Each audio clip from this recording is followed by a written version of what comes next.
Welcome back to The Deep Dive, the show that pulls back the curtain on the unseen currents shaping the world of entertainment. It's great to be back. Sometimes the surface of movies, TV, games, it all looks pretty calm, right? Yeah, seems steady enough. But underneath that calm facade, there are powerful data-driven forces constantly reshaping how we consume, how we interact, and how we even become part of our favorite stories, characters, and the stars who bring them to life. Precisely. And what's truly compelling in today's landscape is that it's no longer just about raw creative genius. I mean, it's still important, obviously. Always. But it's increasingly about the sophisticated intersection of meticulous data-driven strategies, incredibly clever marketing campaigns, and the explosion of transmedia storytelling. Right. These aren't just buzzwords. These are the powerful undercurrents fundamentally transforming the entire entertainment industry right before our eyes. Okay, let's unpack this for you. Our mission today is to give you a shortcut to being truly well-informed about how intellectual property, or IP, is being transformed. From mere content into these vast, living, breathing, multi-platform cultural ecosystems. That's a great way to put it. Ecosystems. We're going to pull back the curtain on what's dominating the box office, the fascinating dynamics of streaming, the sheer, often surprising power of music in this new landscape. Which is huge. The undeniable influence of individual talent, and the incredibly creative world of brand crossovers. It leads us to a crucial consideration. How do major studios and content creators take something beloved, often something with a niche but passionate following, and elevate it? Yeah, how do they make it ubiquitous? Exactly. We'll be using two very different yet equally compelling case studies to illustrate these forces in action. We'll be dissecting Disney's ambitious and highly strategic approach to Tron Ares. Okay. And then shifting to Paramount's immense plans for the Call of Duty film adaptation. Two very different beasts. Totally different. But both are pushing the boundaries of demand creation and fan engagement in unique, data-informed ways. And what does this all mean for you, the listener? Well, understanding these shifts is absolutely crucial if you want to know how your entertainment is made, how it's marketed. How it even reaches you. Exactly, how it reaches your screens, your ears, and even your closet sometimes. Get ready for those aha moments about the industry's strategic moves. Because once you see these currents, once you understand the data and marketing driving them, you can't unsee them. It changes how you look at everything. They'll reshape how you look at every trailer, every product tie-in, every casting announcement. Let's dive in. Let's do it. So let's kick things off by exploring what we're calling the transmedia imperative. Okay. This isn't just a fancy industry term, it's the fundamental shift where IP isn't just passively consumed anymore. Right. It's active now. We're talking about a living, breathing entity that's constantly being remixed, reintroduced, and reimagined across every single cultural touchpoint you can imagine. Every touch point. That's key. This is where the magic of transmedia truly happens, turning fervent fandom into an incredible self-sustaining momentum that benefits the entire ecosystem. And a critical aspect here is how individual talent acts as a powerful catalyst for this IP expansion, often accelerating its reach and impact. Like star power driving the train? Sort of, yeah. Consider Sophie Turner, who achieved global recognition as Sansa Stark in Game of Thrones, obviously. Huge. Prime Video has made a highly strategic move by casting her as Lara Croft for the new live-action Tomb Raider series. Interesting choice. This decision isn't just about celebrity, it's a calculated fusion. It capitalizes on Turner's immense global recognition, essentially, her built-in audience and social media footprint, and simultaneously taps into the enduring, multi-generational appeal of the Tomb Raider video game franchise itself. So, data likely showed an overlap there between her fans and potential Tomb Raider fans. You have to assume so, or at least a strong potential for cross-pollination. The fact that production is slated for January 19, 2026, and they're co-producing with Crystal Dynamics, the original game developers. Ah, the authenticity angle. Exactly. It sends a crucial signal to the existing fan base. They are committed to authenticity while bringing in fresh star power. It's a delicate balancing act, but one that marketing data can help navigate by pinpointing what aspects of Lara Croft's character resonate most deeply with both old and new audiences. That's a perfect example of leveraging a known star to elevate an existing beloved IP, giving it new life and a broader appeal. Precisely. But this transmedia push isn't just about established iconic characters, is it? Not at all. Think about Bluey. Ah, Bluey. My kids love Bluey. It's that global preschool sensation from Australia. It's making a massive leap from television, where it's already a phenomenon, to the big screen, with a feature-length film arriving in cinemas on August 6, 2027. A Bluey movie. Wow. And this isn't just another episode bundled for release. It's being positioned as a major theatrical event. Creator Joe Brum is heavily involved, ensuring creative integrity. Good. That's important to the fans. With BBC Studios and Disney handling the extensive distribution. This move represents a calculated expansion of a hugely successful brand far beyond its original television origins. Right. It's about leveraging its proven appeal, which, let's be honest, spans children and their parents, to create a premium shared family experience. This allows Disney in particular to introduce the IP to an entirely new cohort of potential fans in a high-stakes, high-visibility format. And it rewards the existing, highly loyal fan base with a premium experience, potentially driving new merchandise sales and platform engagement back on Disney Plus Pemple. It's all connected. If we connect this to the bigger picture, these examples underscore that even the most successful IPs are constantly seeking new avenues to engage audiences and create new revenue streams. It's a testament to the dynamic nature of IP management today. And it's not just about traditional film or TV anymore. No, the lines are blurring. Strategic collaborations are increasingly blurring the lines between seemingly disparate fandoms, creating entirely new cultural touchpoints that are often discovered and amplified through precise data analysis. Absolutely. One of my favorite examples of this cross-fandom strategy is 100 Thieves, the esports giant, teaming up with the hugely popular anime Demon Slayer. Oh yeah, I saw that drop. Looked cool. They dropped this bold capsule collection. Think premium jerseys, hoodies, hats, and accessories, all infused with iconic anime iconography. This isn't just generic merchandise, it's a strategic blend of two passionate, visually driven communities, gaming and anime fandoms. How does a brand even identify such an unlikely yet potent crossover opportunity? Well, it boils down to incredibly granular audience data, understanding not just who buys esports merch, but what else they consume, what other entertainment. Right, finding that overlap. In this case, it was a high overlap in user profiles with anime consumption, indicating a shared aesthetic appreciation and a propensity for bold visual storytelling. Makes sense. They even brought in voice actor Alex Leff for teasers, lending authenticity and hype that resonates deeply with both communities. This isn't just a guess. It's a data-informed hypothesis validated by market testing, showing the power of knowing your audience's broader interests.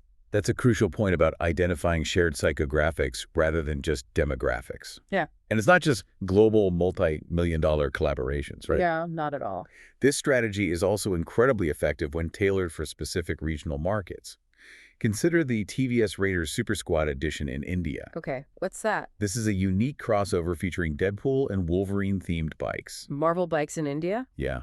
On the surface, it might seem unusual, but it's a savvy way to merge the global appeal of Marvel fandom with affordable, youth-targeted mobility in a highly specific regional market. So the data showed young Indians like Marvel and need affordable bikes. Presumably, yes. The data likely highlighted a strong, emerging youth demographic in India with a high affinity for both comic book heroes and accessible transportation. This collaboration captures their imagination and addresses their practical needs, making it a clever, localized application of IP that resonates deeply within that cultural context. Driving brand loyalty and sales in a very targeted way. Smart. Very smart. And it's not just pop culture characters or massive franchises. Even influential personalities themselves are becoming valuable IP. Oh, definitely, like athletes or creators. Look at Stanley, the Tumblr brand, and their collaboration with college basketball sensation Caitlin Clark. Right, the Caitlin Clark tumblers, they were everywhere. This resulted in a sleek Tumblr collection with distinctive black and blue designs, even using recycled materials. This is a prime example of marrying sports celebrity with lifestyle branding. Stanley reinforces its cultural relevance by tapping into a major sports icon and her massive, highly engaged following. The data must have shown Clark's unparalleled reach and influence among a key demographic that values both performance and style. Right. Absolutely. This partnership transforms a functional product into a cultural statement, driven by the Stars Association, showcasing that IP can extend far beyond fictional characters to encompass influential personalities who command significant market power and audience attention. It truly broadens the definition of IP and how it can be leveraged through strategic marketing. It really does. Moving into merchandising, nostalgia plays an absolutely huge and consistently reliable role in expanding an IP's footprint. Oh yeah, nostalgia marketing is everywhere. We're seeing a lot of highly targeted nostalgia, especially for adult collectors who have disposable income and a deep emotional connection to past media. Oh, the Lego Gremlins Gizmo set is a perfect case in point. Yes. That looks amazing. Lego is tapping directly into the cult classics fan base with a meticulously designed 11,125-piece posable figure priced at $109.99, launching on October 1st. Not exactly pocket money. No, this isn't for kids. It's aimed squarely at adult collectors who grew up with Gremlins, who remember the film fondly, and are willing to pay a premium for a high-quality, detailed collectible. It's a direct appeal to that nostalgic affection. Yeah. It understands that these consumers are looking for more than just a toy. They're looking for a piece of their childhood, elevated. The marketing there is all about invoking that specific, potent emotional connection. And then there's the dual appeal strategy, which is brilliant for bridging generations and maximizing market reach. Okay, like how? MGAE's LOL Surprise. The Powerpuff Girls collaboration is a masterclass in this. Wow, okay, 2 generations there. Exactly. It fuses 2 pop culture powerhouses, allowing fans to collect Blossom, Bubbles, and Buttercup in doll form, reimagined with the distinctive LOL Surprise aesthetic. So it appeals to... It's explicitly designed to appeal to both nostalgia collectors who remember the Powerpuff Girls from their childhood, often the parents, and the younger toy buyers who are current fans of LOL Surprise, their children. It essentially doubles the potential market by creating a shared connection across age groups. Allowing the brand to tap into existing loyalties from different eras, a strategy often validated by extensive consumer research and focus groups. That dual appeal strategy is particularly potent, a true win-win for marketers. It reminds me of the classic toy lines that would reemerge for the next generation. But here, the deliberate fusion of 2 distinct, popular IPs feels like a much more engineered approach. It's very deliberate. What kind of metrics would MGAE be looking at to confirm this cross-generational success? Beyond just sales, I mean. That's an excellent question. Beyond immediate sales, MGAE would be closely monitoring social media engagement across different age demographics.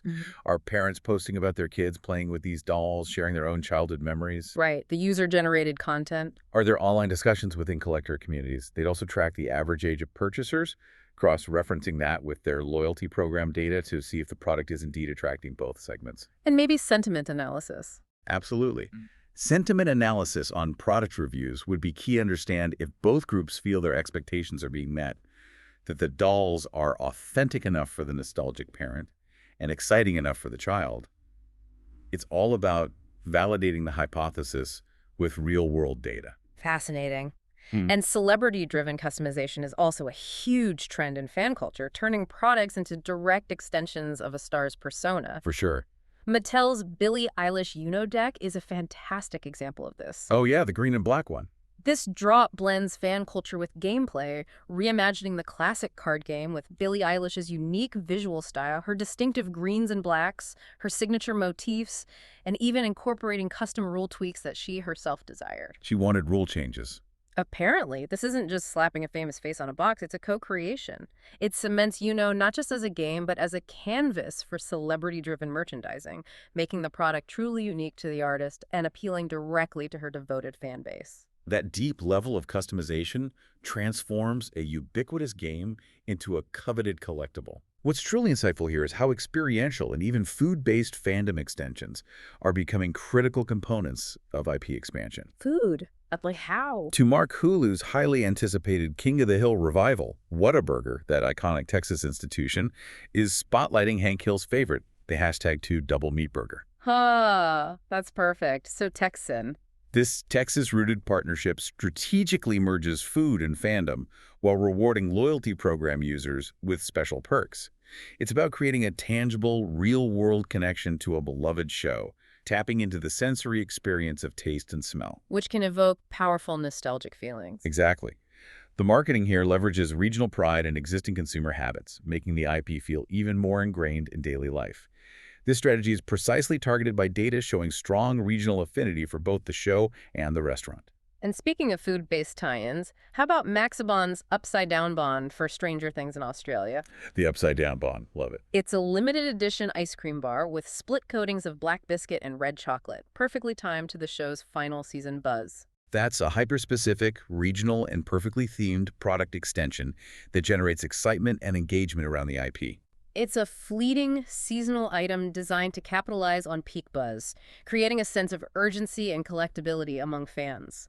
And the success of such a product relies on deep market insights into regional consumption patterns and the show's local popularity. It's a temporary but highly effective way to keep the IP top of mind. If we connect all these diverse collaborations and extensions to the bigger picture, they truly demonstrate the incredible versatility of IP. For sure. It's no longer just about the initial content, the film, the show, the game. It's about creating these multisensory, tangible experiences and products that deeply resonate with specific fan bases. Driving both immediate revenue and much, much deeper long-term engagement. This is where data-driven insights really shine, allowing brands to understand precisely what their audience craves, how they interact, and where they spend their attention and money. It's about building a universe, not just a single story. Exactly, building that whole ecosystem. Having seen how IP is being remixed and reimagined across products and talent, let's now look at how these fundamental shifts are impacting the very distribution channels we use to consume entertainment. Okay, box office and streaming, the big ones. We're talking about the box office and streaming, where the currents of data are dictating entirely new strategies. It's clear that while streaming has grown exponentially, theatrical resilience remains a powerful force. It does, surprisingly so sometimes. Especially with some very strategic plays in what is an increasingly fragmented market. An interesting dynamic to observe is horror's unshakable reliability at the box office. Horror just keeps delivering, doesn't it? It really does. The Conjuring Last Rites delivered a standout performance, shattering projections to achieve the year's strongest horror debut. Wow. This is another major win for Warner Brothers' genre pipeline and clearly demonstrates that specific genres, when executed well and with a clear understanding of their audience, continue to draw audiences to theaters in droves. It's that communal experience, right? Especially for horror. Horror thrives on a communal, visceral experience of fear, which is amplified in a dark cinema. The marketing for films like this is highly targeted, leveraging psychological triggers and jump scare trailers to build anticipation among its core demographic. Proving that even in the streaming era, certain experiences demand the big screen. Precisely. And it's not just horror carving out its niche. We're seeing the ascent of anime as a theatrical force that can genuinely compete with Hollywood blockbusters. Anime's theatrical presence is huge now. Demon Slayer Kimetsu no Yaiba Infinity Castle is anticipated to have a strong U.S. debut, following incredibly robust international box office numbers. If projections hold, potentially approaching $300 million globally, it would truly cement anime's position to compete head-to-head with traditional Hollywood franchises. That signals a massive demographic shift in who is going to the cinema and what content they prioritize. Anime films aren't just for a niche audience anymore. They've become mainstream, cinematic events propelled by dedicated fan bases and sophisticated global marketing that taps into the artistic and narrative depth of the genre. This leads us to consider the strategy of leveraging existing catalogs for theatrical buzz. Disney's theatrical release of the acclaimed 2021 filmed version of Lin-Manuel Miranda's musical Hamilton. Ah, yes, the Hamilton release. That was interesting. It's a truly unique case. It met its expected box office based on robust digital signals from its Disney Plus performance. So they use streaming data to predict theatrical success. Essentially, yes, which is a fascinating example of using streaming data to gauge potential theatrical demand. This wasn't about a new film. It was about employing a theatrical release as a strategic re-engagement tool for established, beloved content. Generated renewed buzz, offered a premium big screen experience for fans. And likely encouraged new subscribers to Disney Plus to watch or rewatch the musical. A clever circular marketing strategy. Definitely circular. To give you a broader picture of the current box office, other top 5 performers currently include Warner's Weapons, Disney's Freakier Friday in its 5th weekend, and Sony Pictures Caught Stealing in its sophomore frame. A competitive field. What stands out to me here, and what's critical for you to understand, is that theatrical releases aren't just about opening weekend numbers anymore. No. The game has changed. They are strategic launches that can serve multiple purposes, from re-engaging an audience and generating new buzz, to serving as a crucial marketing beat, to setting the stage for future life on streaming platforms. It's all part of a larger, carefully orchestrated, data-informed IP strategy that considers the entire life cycle of the content. Absolutely. And speaking of streaming, it's flexing its global muscle with increasingly innovative engagement tactics. Netflix continues its global dominance with content powerhouses like My Life with the Walter Boys Season 2. That show is huge. It surged to #1 on Netflix's TV chart with an astounding 88 million hours viewed worldwide. And interestingly, it had a powerful halo effect. Oh yeah, how so? It lifted Season 1 back into the charts with another 19 million hours. Wow, so new season drives viewers back to the old one. Exactly. It illustrates the immense power of returning series to drive sustained engagement and audience discovery. It's not just about attracting new viewers, but reactivating existing ones and guiding them back to prior seasons, proving the long-tail value of a successful franchise on the platform. Makes sense. On the film side, The Thursday Murder Club, Netflix's collaboration with Amblin and adapted from Richard Osman's best-selling series. Big expectations for that one. It debuted strongly with 49 million hours, ranking #1 in 31 countries. But here's where it gets really interesting, showing innovative thinking about audience interaction. K-pop Demon Hunters. Okay, tell me about that one. Nearly 3 months into its run, this film has defied Netflix norms, actually growing engagement by 20% week over week thanks to its innovative sing-along version. A sing-along version drove growth. Apparently so. It not only held the top global spot, but reclaimed the U.S. lead. This isn't just about good content, it showcases how music-driven interactive formats, born from understanding audience interaction preferences, can extend a film's streaming life cycle far beyond its initial launch. Turning passive viewing into active participation and social sharing. It's a prime example of marketing through engagement, rather than just promotion. This innovation in format is absolutely crucial for maintaining viewer interest in an increasingly crowded streaming landscape. And we're seeing a powerful halo effect, where theatrical releases and spin-offs are significantly boosting streaming catalogs. True cross-platform synergy. Disney Plus is experiencing incredible momentum. Theatrical drops like Thunderbolts claimed #1 in over 70 countries, while Lilo & Stitch surged midweek on the platform, driven by renewed interest. Demonstrating the symbiotic relationship between theatrical and streaming. One feeds the other. Using the cinema as a high-profile marketing event.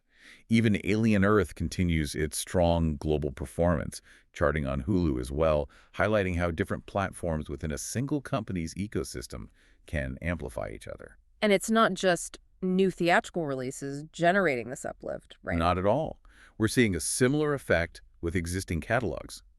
The Conjuring catalog, for example, climbed significantly on HBO Max in tandem with its 4th theatrical installment. People watch the new one, then go back to watch the old ones. Exactly. Shows audiences revisiting prior films after seeing the latest. Similarly, Prime Video's The Terminal List regained substantial audience attention, fueled directly by its spin-off Dark Wolf. These are all examples of IP managers understanding how to leverage the entire content ecosystem, using new releases or extensions as strategic triggers to drive re-engagement with older content. A highly effective and data-informed way to maximize library value. This leads us to another crucial point about the power of revivals and nostalgia on streaming. The King of the Hill revival made a remarkably strong return on Hulu. Oh yeah, I heard about that. Big numbers. For the week ending August 10th in the U.S., it debuted with over 1.2 billion minutes watched, instantly claiming the #2 spot among all streaming programs. 1.2 billion minutes for King of the Hill. Yep. And what's critical here is that new episodes accounted for a staggering 77% of total viewing time. Wow, so people weren't just watching reruns. Exactly. It signals that audiences weren't just revisiting the classic for nostalgia, they were actively showing up for the revival itself. This demonstrates a strong current demand for the IP, not just a rewatch. That's huge validation for Hulu. For context, what was it behind? Only behind Netflix's Wednesday, which pulled in an incredible 3.7 billion minutes. But still, 1.2 billion for a revival is massive. Shows the immense pull of a well-executed, data-informed revival. That's a huge number for a revival, validating the decision to bring it back. Yeah. And we can't forget about PVOD, or premium video on demand, as a crucial extension bridge in the content lifecycle. Right, that window between theatrical and subscription streaming. Unlike a full theatrical run or a standard subscription streaming release, PVOD offers new films for a premium rental price shortly after their cinema debut, capturing an audience willing to pay more for earlier home access. It's a strategic way to bridge that gap, maximizing revenue before a broader streaming launch. Especially for tentpoles like Jurassic World Rebirth and Superman 2025, which are holding top spots across multiple platforms and countries. And F1 is leading on iTunes, underscoring how momentum can extend well beyond the theatrical window, providing a crucial bridge that carries into streaming debuts and caters to consumers who want immediate access. The key insight here is that streaming isn't just about launching new content. No, it's much more complex now. It's about sophisticated, data-informed strategies that leverage global appeal, innovative formats like those sing-alongs, and powerful cross-platform synergies to maximize both engagement and the lifespan of the IP. It's a continuous multi-stage process where every decision, from release window to interactive features, is carefully analyzed for its potential impact on the overall ecosystem. Let's transition now to the music landscape, which is incredibly intertwined with broader entertainment, demonstrating both chart dominance and the sheer surprising power of gaming crossovers. Music and entertainment are inseparable these days. Sabrina Carpenter's rise, for example, has been nothing short of meteoric, a true phenomenon in modern pop. What's truly remarkable here is her incredible week. Her new single Tears debuted at #2 on Top Songs Global, the highest new entry globally. Just #2. What else? But she didn't stop there. 3 additional tracks from her new album, Man's Best Friend, also landed in the top 10. 4 songs in the global top 10 at once. But the album itself opened at #1 on the global albums chart. This is a rare, almost unprecedented moment where one artist completely dominates every tier of the charts, cementing Sabrina as a full-scale global pop force. This kind of widespread, simultaneous success speaks to a highly effective, data-driven marketing campaign that capitalized on her strong social media presence, viral moments, and a keen understanding of her fan base's consumption habits. From streaming singles to buying albums, they nailed it. Totally nailed it. It's truly a testament to her widespread appeal and a brilliantly executed launch. And then we have gaming stepping up as a massive, often unexpected music discovery engine. Gaming's influence on music is growing fast. Take the legendary band Gorillaz, for instance. They saw a huge, sudden surge in interest thanks to their new Fortnite collaboration. Gorillaz and Fortnite. Okay, that makes sense visually. This partnership wasn't just about branding. It strategically introduced the band to younger, gaming-first audiences who might not have been familiar with their 2-decade-plus discography. Right, reaching a whole new generation. The result, an extraordinary 75-spot jump to #91 on Top Artists Global, making them the biggest gainer of the week. 75 spots, wow. That's huge impact. This demonstrates how a gaming platform, with its immense reach and immersive experiences, can serve as a powerful marketing tool, revitalizing interest in established artists and creating new fans across generations. This highlights a crucial point about the multifaceted nature of content consumption and marketing today. Music is intrinsically linked to broader entertainment, and platforms like gaming are now serving as incredibly powerful engines for discovery and even revival. It's another prime example of how traditional boundaries are blurring. And where the audience is, the content and the music will strategically follow. Marketers are no longer confined to traditional radio or MTV. They're looking at where global communities congregate digitally. And gaming is a massive untapped frontier for music discovery and engagement. Now let's turn our attention to the human element, the talent, the stars, and how they generate immense cultural momentum for entertainment properties. The star power factor. Celebrity power isn't just about acting, it's about driving buzz, sparking fan speculation, and often becoming a marketing engine in itself. Absolutely. Take Sydney Chandler from Alien Earth. She's riding a significant wave of momentum with her character's mysterious ties to the xenomorphs, sparking intense fan speculation and engagement across social media and fan forums. So her performance is driving conversation about the whole movie. Her performance and the intrigue surrounding her character are literally driving conversations about the IP, creating organic marketing through audience curiosity. This demonstrates how a breakout performance can not only elevate an actor's profile, but also serve as a critical component in generating buzz for the entire project. Proving that character development and mystery can be as potent as star power sometimes. Definitely. And it's not just a single breakout star. Powerful ensemble casts can be equally effective. The Thursday Murder Club, for example, features a stellar lineup, including Celia Emery, Helen Mirren, and Henry Lloyd Hughes. Legends, basically. And their collective performances have drawn significant discussion for their roles, generating widespread buzz for a new title. This emphasizes the power of strong ensemble performances. Especially one adapted from a beloved book series. The synergy between these actors creates a gravitational pull for audiences who trust their talent, acting as a quality assurance stamp and a powerful draw that extends beyond the individual. What's truly insightful here is how established talent can maintain profound relevance through a clever blend of nostalgia and reinvention. Pierce Brosnan. Ah, Bond himself. He's benefiting from a strategic double punch, revisiting his Bond-era advice in recent interviews, which taps into that rich vein of nostalgia and reminds audiences of his iconic past. They keep the Bond connection alive. While simultaneously generating fresh attention through his new role in Mobland and his presence in the Thursday Murder Club, he's not resting on past glories. He's actively shaping his current narrative, showing versatility. Adapting to new genres, which helps maintain his marketability across different audience segments. This careful curation of his public persona extends his career and keeps him valuable to studios. That's a masterclass in career management, understanding how to leverage your past while building your future. And then we have strategic career moves, like Tom Ellis. Lucifer. Trending for his leap into Dick Wolf's next big procedural move. A CIA spin-off from the FBI franchise, slated for mid-season 2026. Moving into the Wolf universe? Yeah, That's right. a big shift. Early coverage has highlighted his character details and how this dramatically expands his reach beyond his Lucifer fame. It's a calculated shift to a new, broader audience, moving from fantasy into a more mainstream, long-running procedural genre. This kind of move is often guided by agents and managers analyzing market trends and audience data to find the optimal next step for an actor to maximize their longevity and appeal. We're also seeing rising stars generating significant public attention through a combination of their work and their public profile. Samara Weaving She's everywhere right now. is expertly blending red carpet buzz with career momentum, indicating a performer whose profile is rapidly ascending due to strong roles and a captivating public presence. Similarly, Louis Pullman has enjoyed a significant spike in interest at the Venice Film Festival, both for his compelling performance in The Testament of Anne Lee and for his newly public romance with Kaya Gerber. So personal life intersecting with professional buzz. This highlights how an actor's personal life, when in the public eye, can become an organic marketing amplifier, creating conversations and drawing attention to their professional projects. It's all part of the integrated tapestry of modern celebrity and IP promotion. And this is where the human element becomes incredibly compelling for you, our listener.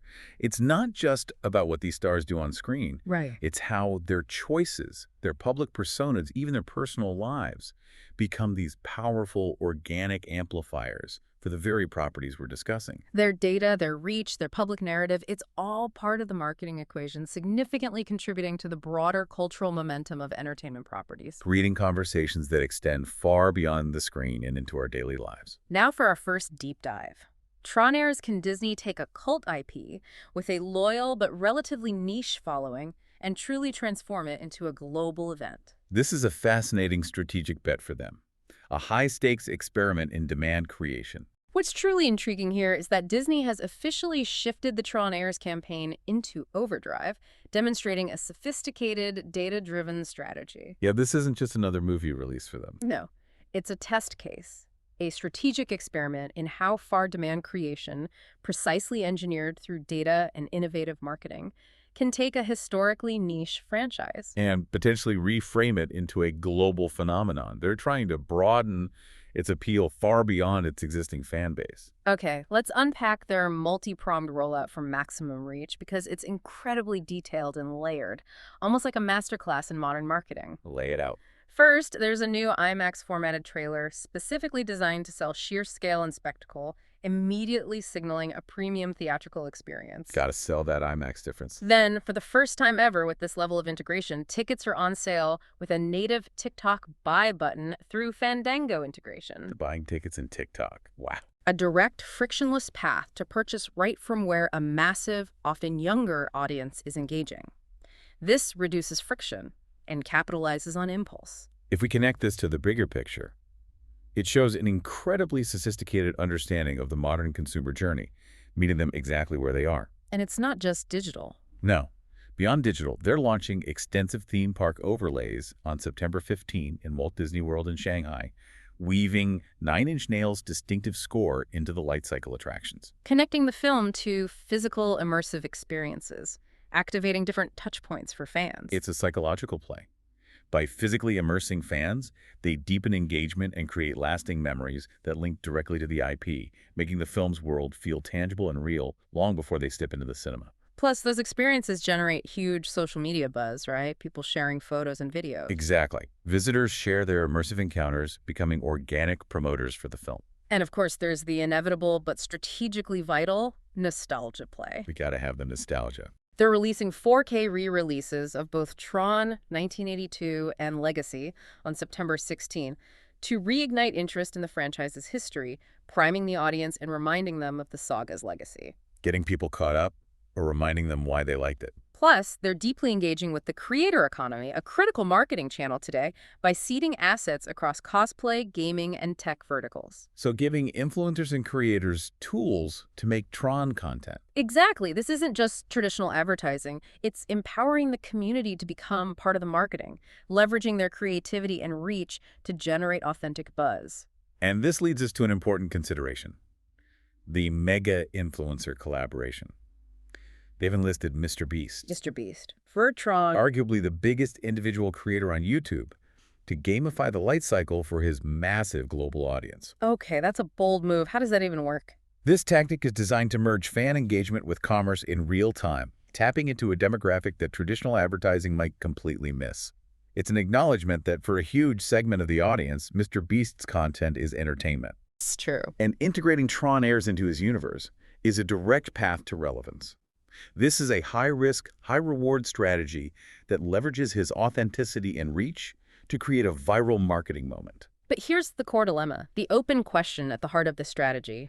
Can this incredibly robust, data-driven, multi-platform approach truly create theatrical urgency? Can it make people go now? Can it convince audiences, especially those new to Tron, to buy tickets now to experience it in IMAX rather than waiting for the inevitable Disney Plus debut? Where early signals actually suggest that engagement could be even stronger. That's the tightrope they're walking, converting initial interest into immediate box office. The analysis for you, the listener, is that this isn't merely marketing. It's a precisely calibrated, data-driven demand creation effort. Designed to convert a passionate but historically smaller fan base into a mainstream event.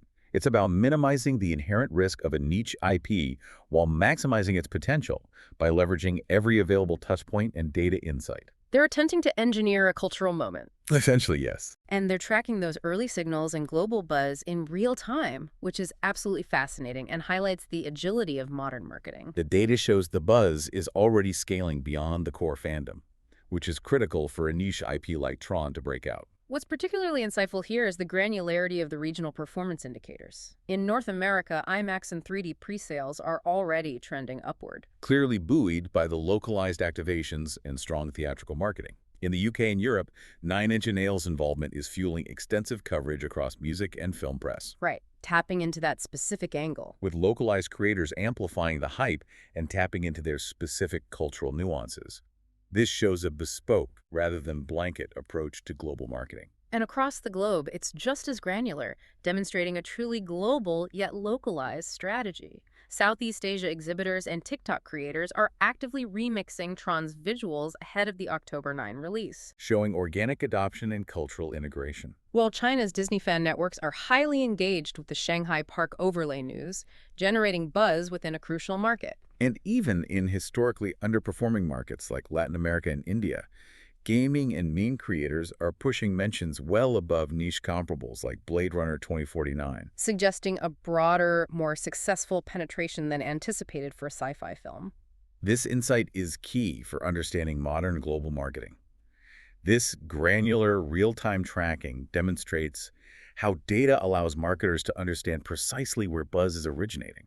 And how different cultural touchpoints are contributing to overall demand. And crucially, allows for agile, responsive adjustments to their campaigns in different regions.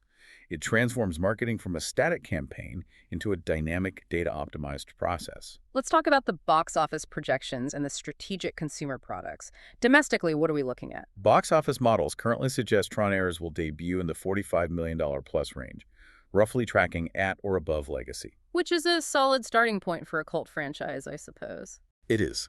The upside scenario, driven by strong positive reviews and building IMAX word of mouth, points to a potential $60 million plus opening. Okay, but what's the floor? However, it's critical to note the conservative floor, which sits in the low $30 million, in line with the 2017 opening of Blade Runner 2049. That's a pretty wide range, underscores the risk. It really does. This wide range underscores the inherent risk in scaling a niche IP and the heavy reliance on audience reception and premium format conversion.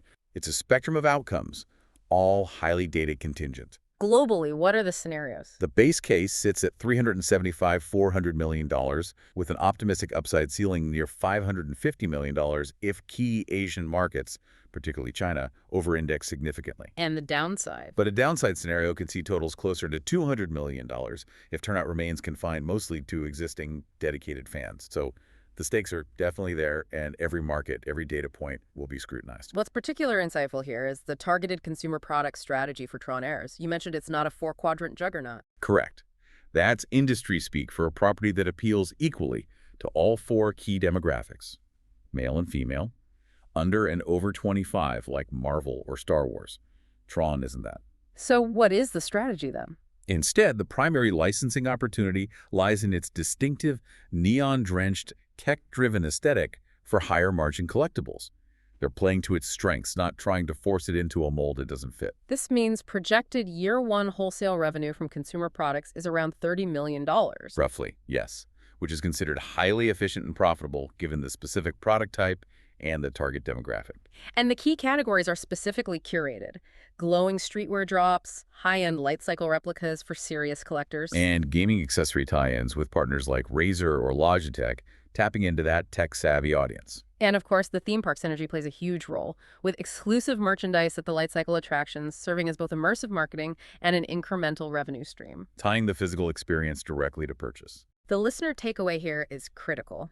This illustrates how marketing and monetization strategies are tailored precisely to the specific nature and existing fan base of an IP. Rather than a generic one-size-fits-all approach, it's a highly sophisticated, data-informed strategy that understands Tron's unique appeal and commercial potential. They're not aiming for mass market. They're aiming for high-value engagement within a passionate demographic. Exactly. So how do we measure success for Tron Ares beyond just those box office numbers? It feels like there's a bigger picture here. Absolutely. We need to reiterate that Tron Ares should be viewed less as a guaranteed tentpole that must hit billion-dollar numbers and more as a strategic experiment in scaling a niche IP. Right, it's a test. Success will be measured not only in box office dollars, but also in its ability to energize tech-savvy subcultures, monetize premium formats like IMAX, and drive incremental licensing revenue through those limited but high-margin categories we discussed. It's a multifaceted metric approach. Very much so. So the critical variable, it seems, will ultimately be word of mouth. Huge.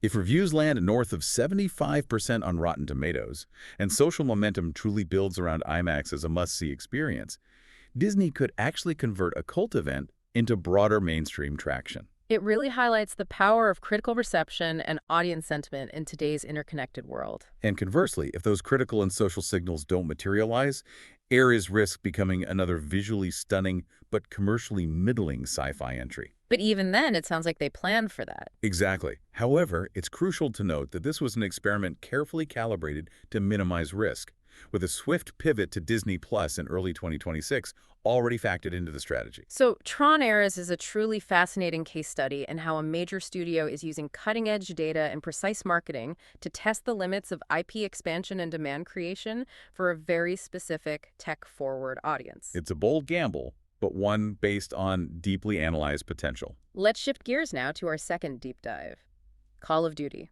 How does a gaming titan with unparalleled scale transform itself into a cross-media powerhouse that can conquer cinema and beyond? Few entertainment franchises command the cultural and commercial weight of Call of Duty.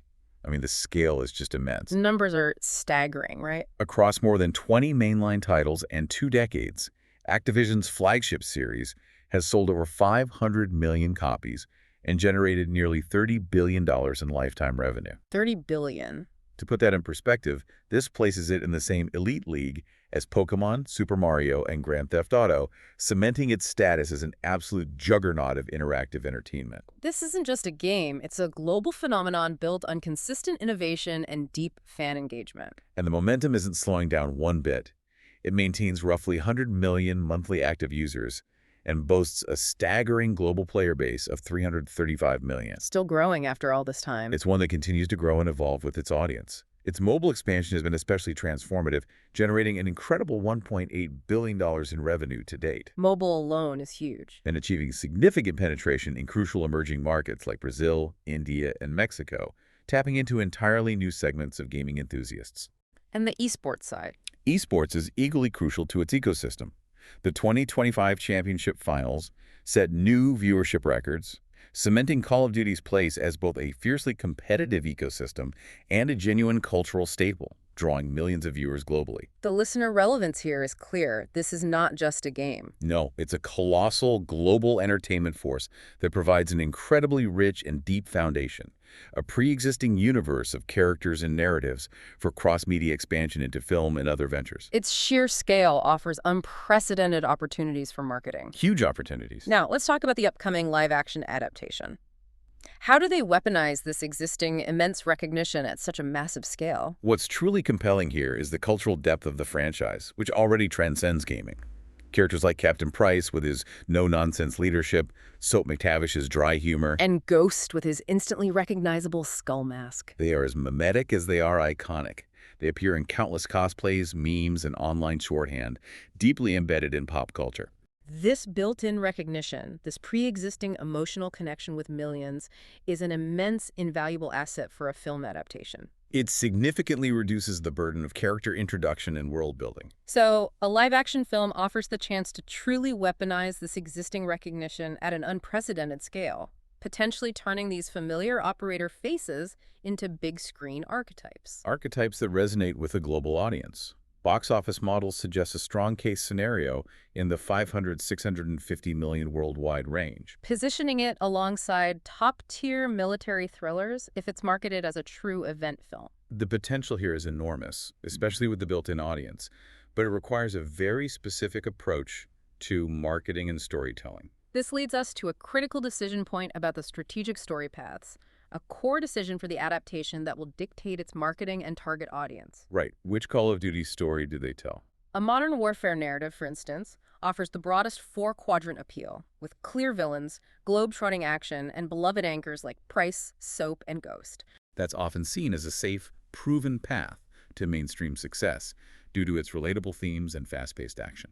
Alternatively, a Black Ops route could lean into darker Cold War espionage and psychological complexity, giving the film an edge in the prestige action lane, appealing to a slightly more mature audience looking for cerebral thrills. Or they could go for a hybrid ensemble, bringing together fan favorites Avengers style, which maximizes recognition and excitement, but risks diluting narrative weight if handled poorly, overwhelming the story with too many characters. And there's always the original squad approach, which allows for maximum creative flexibility while still sprinkling in marquee cameos to satisfy fans. Each choice carries distinct marketing implications. The critical strategic question for Paramount, then, is not whether to adapt Call of Duty, but how to frame it. As a straightforward military thriller, a cerebral espionage drama, or a fan-first crossover epic. This fundamental creative choice dictates the marketing strategy, the target audience, and ultimately the tone and feel of the entire film. The insight for you, the listener, is that a deep understanding of an IP's lore, its diverse fan preferences, and the commercial landscape drives these critical creative and marketing decisions for cross-media adaptations. It's a blend of art and data, always. Now, let's talk about unleashing its licensing potential, which truly makes Call of Duty a next-generation engine for revenue. The licensing potential for Call of Duty is, quite simply, enormous, but only with the right strategy, timing, and go-to-market plan. How big are we talking? With the right structure, consumer products could rival projections for Grand Theft Auto VI, with more than $400 million in annual CP sales on the table. $400 million a year in merch. Wow. Apparel and collectibles are the natural backbone of the licensing program, but the breakout opportunity lies in iconic hero SKUs. Ghost's mask, for example. Like you said, like Iron Man's helmet. could become a perennial multi-million-dollar item, much like Iron Man's helmet became for Marvel, leveraging a single, instantly recognizable visual. What's truly fascinating here, and a mark of sophisticated global marketing, is the power of regional tailoring in this licensing strategy. You can't just slap a COD logo on a t-shirt everywhere. No. The key to maximizing licensing revenue lies in this regional customization, demonstrating a highly sophisticated, data-informed approach to global markets. They understand that a one-size-fits-all approach simply won't work for an IP of this scale. Exactly. In North America, the focus would naturally be on tactical streetwear and collectibles aligned with military authenticity and patriotic motifs, leveraging a strong existing market. Okay, what about other regions? Latin America could brilliantly fuse tactical gear with vibrant football culture. Imagine Day of the Dead ghost masks or team-colored operator jerseys tapping into local passions and aesthetics. That's really clever. Europe, on the other hand, might lean into a lane of minimalist, military chic fashion and Cold War-inspired art, reflecting distinct design sensibilities. And Asia? In Asia-Pacific, a massive growth market, will skew toward high-end collectibles, esports-driven bundles, and, crucially, celebrity collaborations, like K-pop idols as operators, K-pop idols in Call of Duty, that would break the internet. which could prove absolutely seismic in that market, driving unprecedented engagement and sales by aligning with local cultural icons. This bespoke approach is entirely driven by granular market data. The ultimate through line here is clear. Call of Duty is one of the very few entertainment properties with both the sheer scale and the profound cultural penetration to operate across the full entertainment stack. Console, PC, mobile, esports, and soon cinema. The whole package. If executed well, the film can do more than just generate box office revenue. Oh, much more. It can fundamentally reposition Call of Duty as a comprehensive cross-media ecosystem that truly blurs the line between interactive and cinematic storytelling, While simultaneously unlocking a next-generation, globally tailored licensing engine. It's a masterclass in modern IP management and marketing. Call of Duty serves as a blueprint for how a gaming IP, meticulously understood, strategically expanded, and relentlessly marketed, can transform into a comprehensive, data-driven revenue machine across the entire entertainment landscape. A testament to the power of leveraging existing fan bases, understanding cultural nuances, and deploying precise marketing to achieve truly global dominance. Exactly. Wow, what a deep dive into the modern entertainment landscape. We've seen how intellectual property is no longer just consumed in one format, Not even close. but is dynamically remixed, reimagined, and reintroduced across a vast, interconnected ecosystem of cultural touchpoints. This evolution, as we've explored in detail, is powered by deep insights into audience data, sophisticated marketing campaigns, and a clean understanding of global engagement. We've highlighted both the contrast and the commonalities, from the targeted, niche-driven demand creation for Disney's Tron Ares, where every touchpoint is designed to broaden appeal, To the expansive, culturally tailored licensing for the gaming titan Call of Duty, which leverages a pre-existing universe. The entertainment industry is constantly adapting, constantly innovating, and always looking at the data to inform its next strategic move, constantly seeking to create greater value and deeper connections. And that's the deep dive difference. These detailed explorations into specific examples don't just give you headlines, they illuminate the nuanced strategies at play. Offering far more value and understanding than just a quick summary. You get to see the gears turning behind the scenes. Understanding the why behind the what of your favorite entertainment. This leads us to an important question for you, our listener, as you navigate this evolving landscape. What other dormant IPs out there are currently ripe for a similar deep dive into multi-platform reinvention? Just waiting for the right data and marketing strategy to unlock their potential. And how much further can the lines between gaming, film, theme parks, and real-world consumer products truly blur? As you consume media, begin to notice those invisible threads connecting different parts of the entertainment world because they're there, shaping everything. They really are. Exactly. So keep an eye out for these data-driven strategies unfolding all around you. They're quite literally changing how we interact with our favorite stories and characters every single day. Thanks for joining us for the deep dive. Thanks, everyone. See you next time.